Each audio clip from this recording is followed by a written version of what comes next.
নগাঁৱৰ কঠিয়াতলীত গৰু চুৰিৰ ঘটনা কঠিয়াতলীৰ গৰু বন্ধাৰ পৰা চুৰি ৬টা গৰু চিচিটিভিত বন্দী চুৰিৰ সমগ্ৰ দৃশ্য ঘটনা সন্দৰ্ভত কঠিয়াতলী আৰক্ষীৰ তদন্ত আৰম্ভ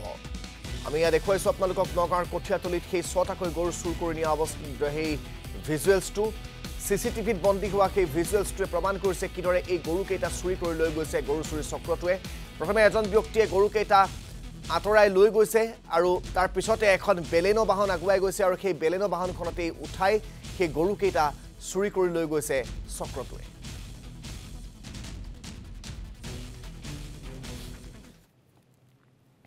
গৰু খোলাটো গোহালিৰ পৰা গোটেইকেইটা গৰুৱে খুলিলে কিন্তু কি কাৰণত মানে সিহঁতৰ সুবিধাই হ'ল নে অসুবিধাই হ'ল নাজানো গোহালিতে মোৰ এৰালবিলাকো থাকে এৰালবিলাকে বান্ধি প্ৰতিটো গৰু মানে এৰালবিলাকে বান্ধি লৈ গ'ল গাই এজনী পোৱালিটোৱে এটাই এৰালে সতি কি কাৰণ নিনিলে বাকীখিনি গৰু যেতিয়া গোহালিত বিচাৰি পোৱা নাই ইফালে সিফালে চাওঁতে দেখিছোঁ গৰুজনী মানে ওচৰতে জিৰত পাক খাই আছে হয়তো কিবা কাৰণত নিব নোৱাৰিলে কিন্তু মোৰ গৰু নিলে তিনিটা মানে ডাঙৰ ক্ৰছ জাৰ্চি এজনী তিনিজনী ক্ৰছ জাৰ্চি হয়